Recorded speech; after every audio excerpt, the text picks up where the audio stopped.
Chromosomes. Little strands of nucleic acids and proteins are the fundamental genetic instructions that tell us who we are at birth. Most people are born with 46 chromosomes, but each year in the United States, about 6,000 people are born with an extra chromosome, making them a person with Down syndrome. If you've ever encountered someone with Down syndrome, you know that they are some of the kindest, most joyful people you will ever meet. They truly have something extra. My name is Lisa Nichols, and I have spent the last 24 years as both the CEO of Technology Partners and as the mother to Allie. Allie has something extra in every sense of the word.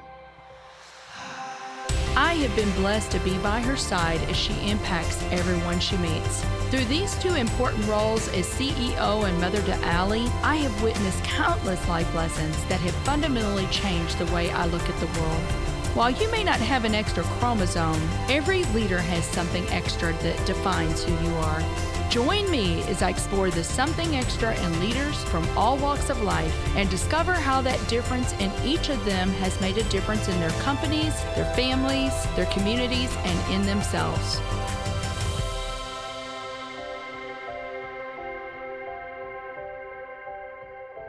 I'm excited to have Marc Bernstein on the show today. Marc is the founder and CEO of Balto, the #1 real-time guidance for sales professionals and contact centers. If you like this episode today, please go to Apple Podcasts or wherever you listen and leave us a 5-star rating.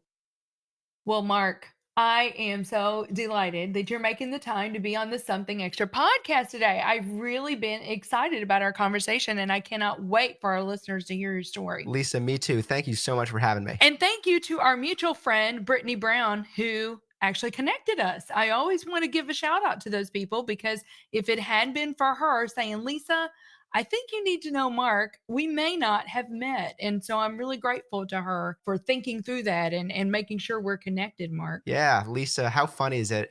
Brittany is just a natural connector of people. And actually, we have a whole partnerships program at Balto where we try to find folks in our industry and build relationships and get to network and know them and find ways we can help each other out. And who better of a person to be in that kind of role than Brittany, who is just a natural connector. I cannot agree more with that. She is terrific. And so you and I initially talked, and I was so impressed, Marc, with what you've done. And I said, you've got to come onto the podcast. But, before we kind of get into that and what you're doing today, and I can't wait for our listeners to hear all about Balto, tell us a little bit about how you grew up. I don't think I asked you that question. I know you went to school at WashU, but did you grow up here in St. Louis? I actually grew up in the Washington, D.C. area. This little suburb called Chevy Chase, sandwiched between Bethesda, which growing up, I didn't think anyone knew what Bethesda was, but now I think everyone kind of has a picture of the Naval Center and, all the finance that goes on there, and Washington, D.C., so right in the middle of those two areas. I came out to St. Louis for school. I went to WashU in St. Louis here, and right after I graduated, I was looking for jobs at a tech startup. And I was talking to a bunch of my professors in the business school saying, hey, I'm looking for some advice. What kind of role should I get when I graduate? Where should I go when I graduate? And they said, you probably should start in sales. I majored in entrepreneurship. They said, if you want to end up starting a company, you're going to be selling the entire time. You're either selling new customers because you can't just say, oh, I'll hire salespeople and they'll do it. Like in the beginning, it's you. And it's always you to some extent. Or you're selling to bring talent into the company because you're not building anything by yourself. You need to bring awesome people along the journey with you and make it personally rewarding for them. Or you're selling investors in order to finance the company. So he suggested I go into sales and got synced up with a tech startup here in St. Louis called Top Ops. So maybe that's only a little bit of childhood, most of adulthood, but that's kind of how I got here in St. Louis and got into tech. Yes, I think that was such wise advice because we're always selling. But your entrepreneurship did not start after school. Your entrepreneurship started when you were in high school. So tell me about your startup. I think it was called Doorstep Fitness. I think it's brilliant. Here you were, a high school kid. What did you know about anything at that point, Marc? Absolutely nothing. But what I knew is that I loved personal fitness and I wanted to be a personal trainer. So I wanted to start there. You're first eligible to get a certification when you turn 18. So turned 18, immediately got a personal trainer certification. And now I said, all right, I got a certification, but I have nobody to train. So let me go find people to train. And I went around the neighborhood. I actually, no joke, knocked on doors at one point saying, hi, I'm a newly minted personal trainer. Would you be interested? And you can only knock on so many doors, by the way, in your neighborhood with people you know before you're like, whew, maybe I can try some of this digital marketing stuff that people got going on. It's a little less painful. So ended up at that time, I sent out an email to the community listserv. That's actually like the explosive event that ended up turning it from me just trying to train people into an actual business. I sent out an email and said, hey, I'm a brand new personal trainer. I studied a lot and I care a lot about this. And I'm going to be really diligent in working with you. And it'll be $20 a session. From that email, ended up getting 8 clients. And I actually created the first logo for the business in Microsoft Word. Oh So it was like my a little stick goodness. figure of a person holding up dumbbells, created it in Microsoft Word. And at that time, it was just Marc Bernstein, personal trainer. And then we started to continue to evolve and say, what are the needs that people have? When I'm looking at the client base that we've built up, what are the things that they're asking for? And it turns out it was stay-at-home parents and busy professionals are just looking for a way to squeeze in a workout. They can't pack their gym bag, get in the car, go to the gym, park, go to the locker room, change, and then go find equipment and start their workout. It just needs to be now. It's like I got 30 minutes now. And I realized that direct to your location personal training was in really high demand for those populations. So we ended up turning just, that client base into a business. And we said Doorstep Fitness was personal training direct to your home, office, or local park. And you know what? This last year, I mean, I hired a trainer that comes to our house 3 times a week, and it's wonderful. At the height of that company, you had 100 clients. You'd hired 5 other trainers. I mean, you had it going on. So I just love that. So you had that in your DNA. You go off to WashU, you get entrepreneurship, marketing, and I think a minor in psych. But you'd already mentioned that you started at the startup Top Ops, and I know that you ended up being one of their top salespeople. I'm going to read something here because I want to get into what you're doing today and kind of the precipice for what you're doing today. There is a vast expanse between being excellently trained and qualified and actually executing. So you said you kind of watched a scenario happening when you were working of a sales manager and one of the SDRs. Can you tell that story a little bit? What's so interesting is Balto was formed by just putting together a lot of little events and observations. It was almost like a string of stories, very vivid stories where something happened. And I said, that's memorable. And there was this one moment where I was watching a SDR manager coaching an SDR. And the SDR is on the phone trying to book a meeting with a prospect. And the manager is hooked in whisper mode. So he can give advice to the SDR, but the prospect can't hear it. And he's kind of listening into the call, trying to give him advice. And at some point, the prospect says, why don't you just call me back in 3 weeks? And the SDR manager says, don't take that. And then the SDR gets flustered and goes, I can't take that. And the prospect is just like, what? And I was like, man, trying to balance both of those conversations, a live, active, vocal conversation with the prospect and having someone whisper in your ear, you can't balance both of those auditory stimuli. So how do you give the SDR something where they can have some sort of resource at their own pace where they can focus on the conversation and then take a breath and focus on the next thing they need to do? Focus on the conversation, take a breath, focus on the next thing they need to do versus trying to do all of them at once in this high pressure moment. So that was kind of one of the observations that ended up leading to what we ended up building at Balto. Yes. So tell me about Balto, because I know Balto uses artificial intelligence and I think some NLP. Tell the listeners what happens. What does the software do? We call it real-time guidance.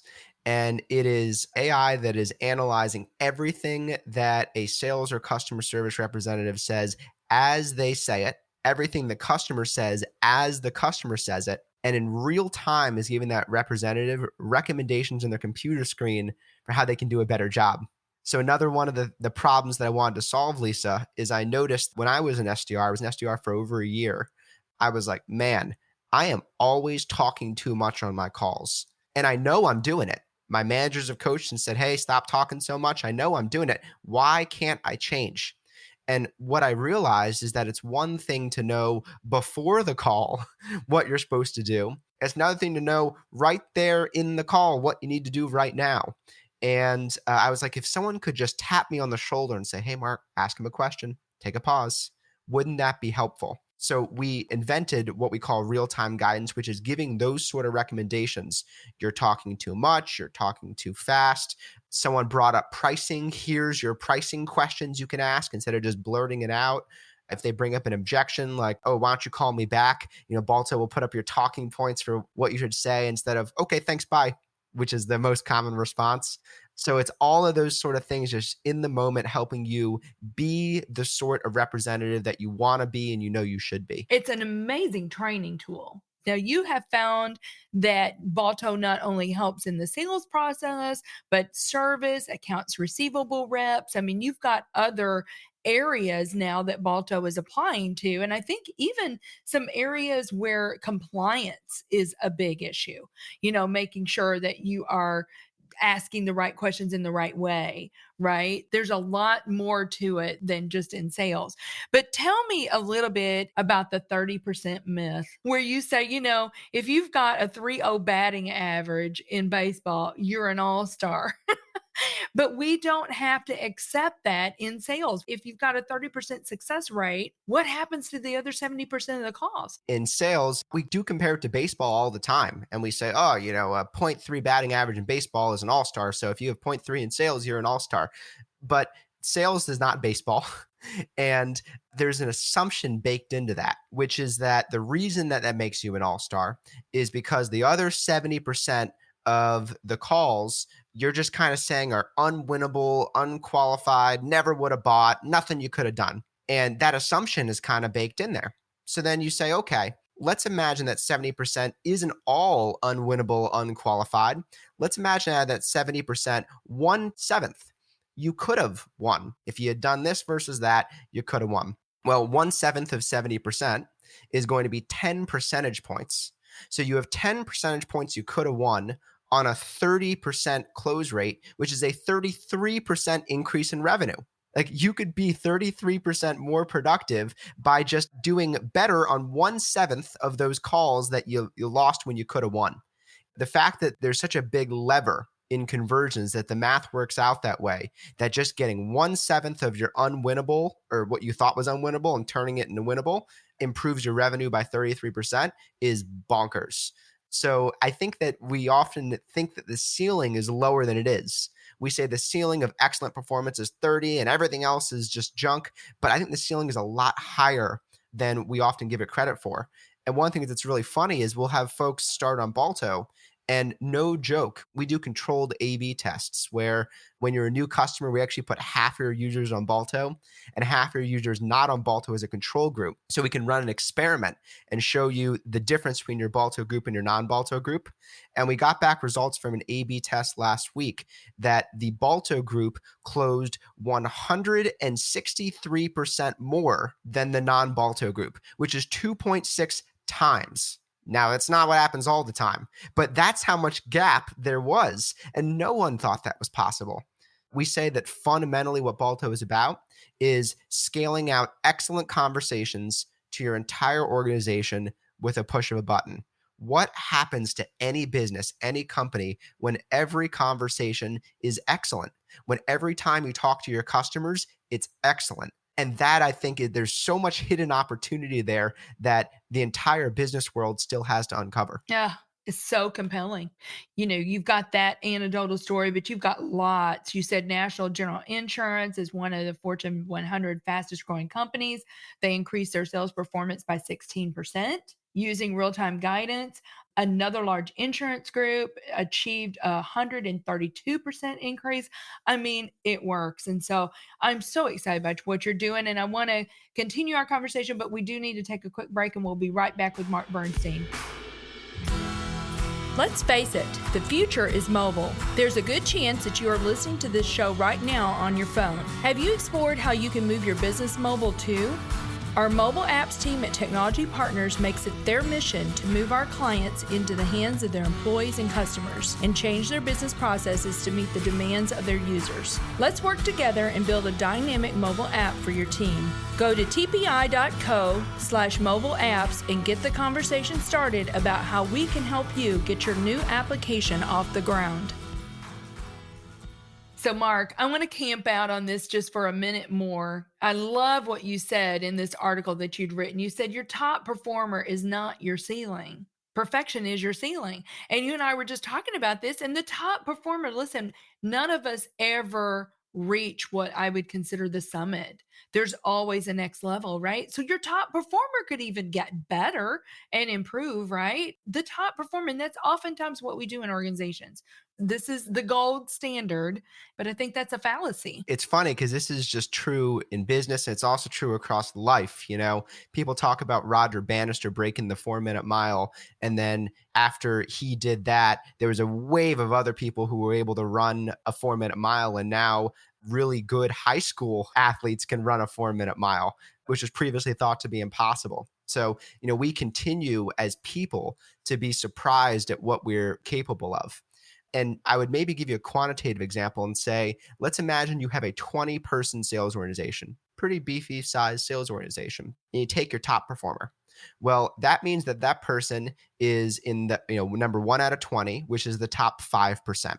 Well, let's imagine that you were able to then hire someone who is the best out of a 100-person sales organization, the number 1 out of 100, so the top 1%. And boom, that person came in. What would the standards for sales performance now be at your organization? Chances are that 1%, even though the top 5% person was awesome, the top 1% probably has just an extra gear. It's like the Tiger Woods, who everyone's like, my goodness, how does this person do it? Well, now your standard is that top 1% who might be doing 20 or 30% better than the best that you had previously thought was possible. So I think that organizations, when they're thinking about what sort of objectives do we want to hit, how good can we get this team, don't just look at what your best person is and say, I want everyone to get there. Look at what the absolute best possible scenario that could happen is and see if you can get people there. I'll even take one quick quote or thought from Elon Musk. He says this all the time. He says that we say that nothing is impossible unless it defies a known law of physics. So that's one of the ways he's able to achieve all of this crazy stuff is he looks at what it takes to do it and says, well, it's not impossible. It's just very hard. So I would say for your organization, your business, what is the absolute most that can be done within the laws of math and communication and human interaction? And I think it's usually a bit higher than most of us had anticipated. I could not agree more. So I have to ask you, Marc, Balto Software. Tell us where the name came from. Yeah, so it is named after Balto the dog, the real dog. A lot of people had seen the Disney movie. I grew up on the Disney movie. Awesome movie. It came out, I think, 2 weeks before Toy Story. So it got a little bit overshadowed, but that's okay because Toy Story is amazing. And the Disney movie is based on the real Balto story, where in the 1920s, there was this epidemic called diphtheria in the northwest corner of Alaska, this tiny town called Nome, Alaska, 2,000 or 3,000 people. And the closest antitoxin to cure this outbreak was in Anchorage, 674 miles away. In the winters, it was so cold, you could not fly a plane because the engines would freeze. You also couldn't take it by ship because the seas were totally frozen. So in order to save this town, the only option they had was to have a relay team of 20 different dog sled teams to bring the antitoxin from Anchorage all the way 674 miles into Nome. And Balto was the last dog on the last team that brought the antitoxin into Nome.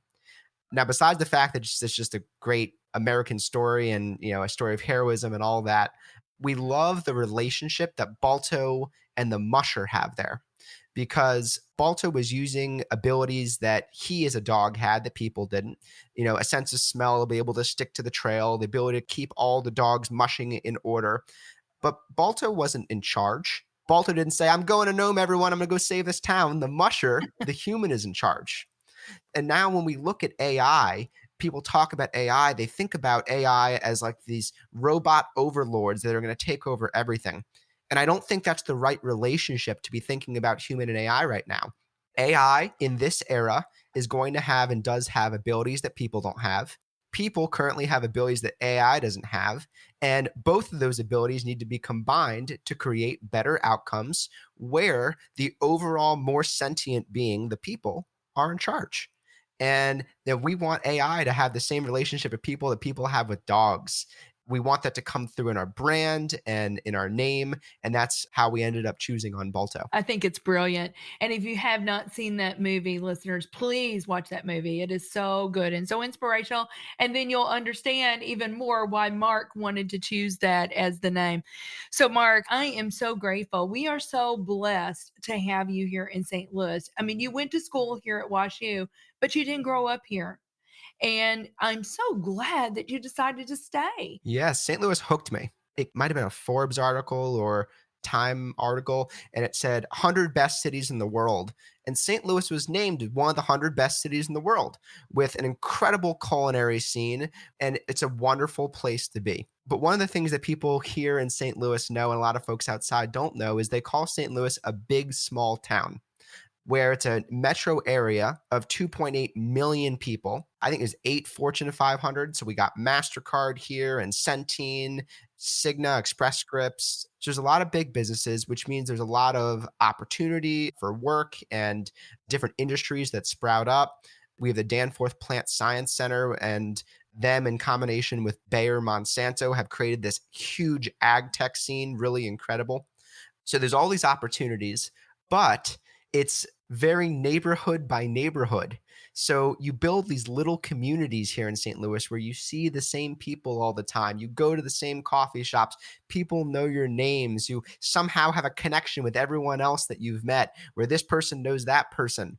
So it has the resources of a big city, including a world-class university like WashU, with a community that every single interaction you have in the day, you feel important.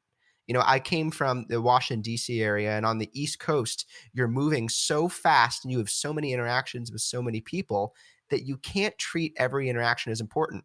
By the way, I love D.C., great city.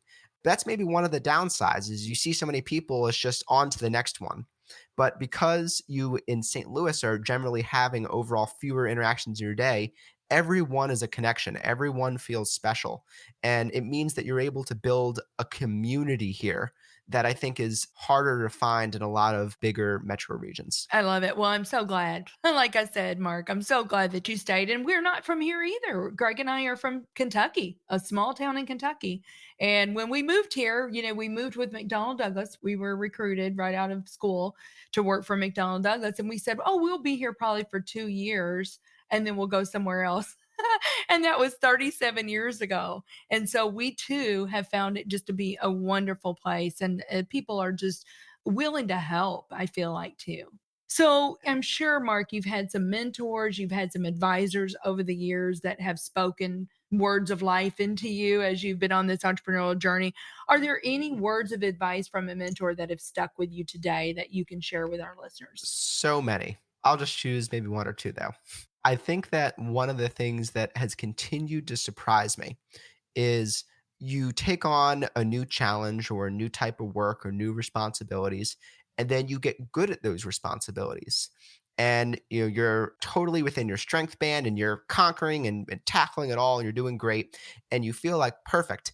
I had my growth event. I'm done. And what some mentors have continued to impress upon me is there's always another level. There's always folks who were at the level that you were and then advanced to new responsibilities and bigger challenges. And there's always another level. And I would encourage anyone, and I do this to the folks at our company all the time, look for that other level. Be proud of what you've done, and you don't need to try to think 8 steps ahead because then there's a little bit of disconnect between where you are and where you want to be. But keep your eyes out for what the next level of performance might look like. What's someone who's been doing it a little bit longer, who has a little bit more knowledge, who has seen a broader variety of examples. try to talk to those people and get to know those people because they really know things that you don't. And I'll say, Lisa, it's actually a blessing as, a younger entrepreneur. I'm 28 years old. I've had no option but to learn from people who are more experienced and better because everyone is more experienced, better in some way, shape, or form. So it allowed us to start out the company with a level of humility and constant recognition of how little we know in the grand scheme of things. And that's why one of our values, we say, start with gratitude. We have three values. One of them is start with gratitude, leadership is ownership, and always be growing. Start with gratitude. One of the kind of sub bullet points is we say gratitude is humility.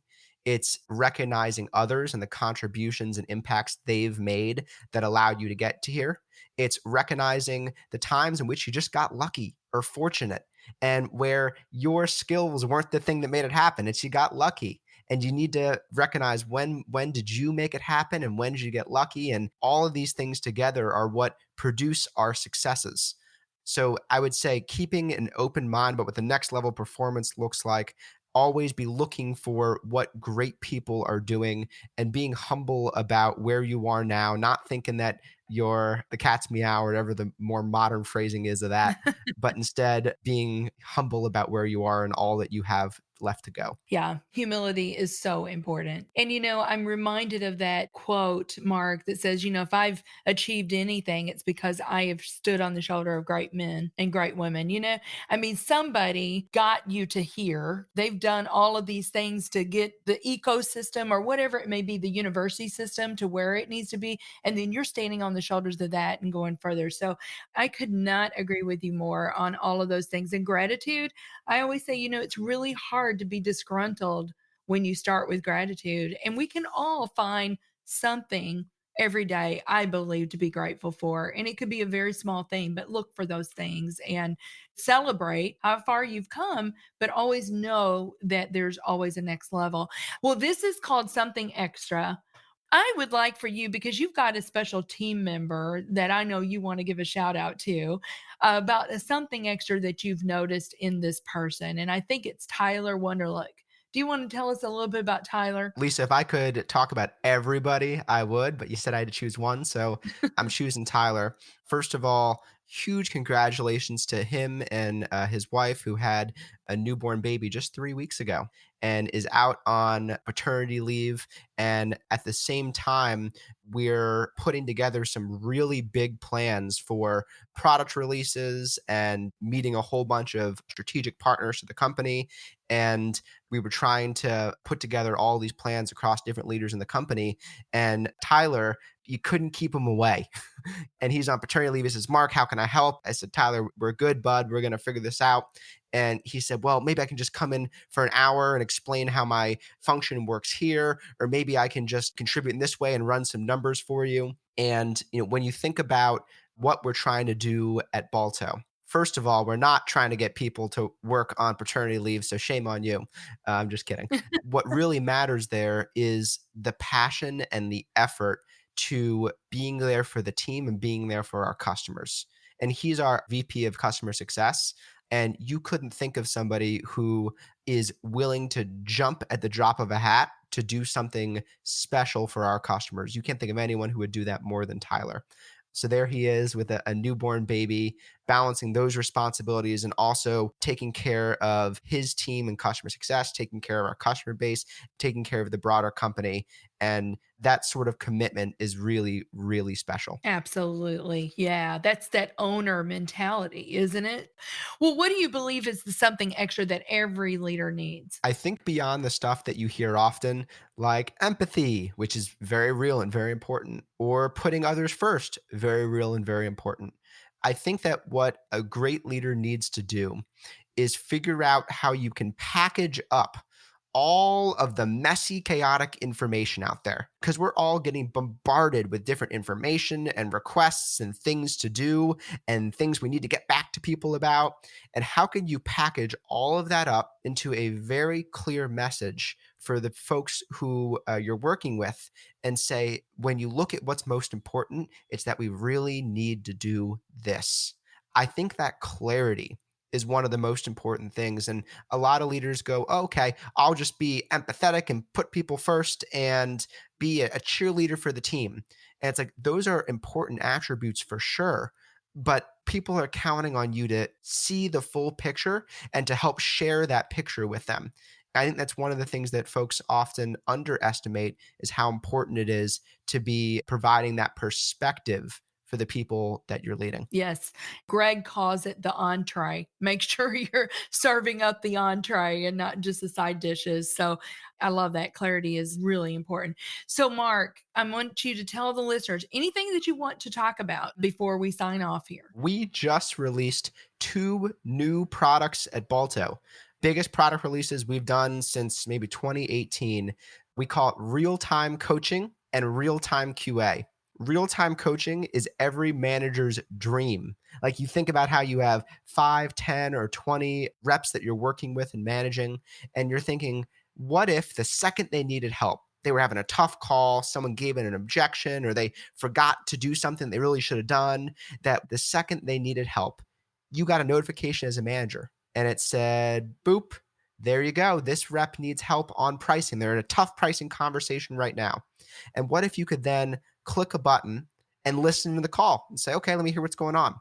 What if you click another button? You could read the live transcript right there as it's happening and see exactly what happened before. So you can almost go back in time and know how the rep got there. And what if right there in the moment, you could chat different helpful recommendations to the rep to help them succeed?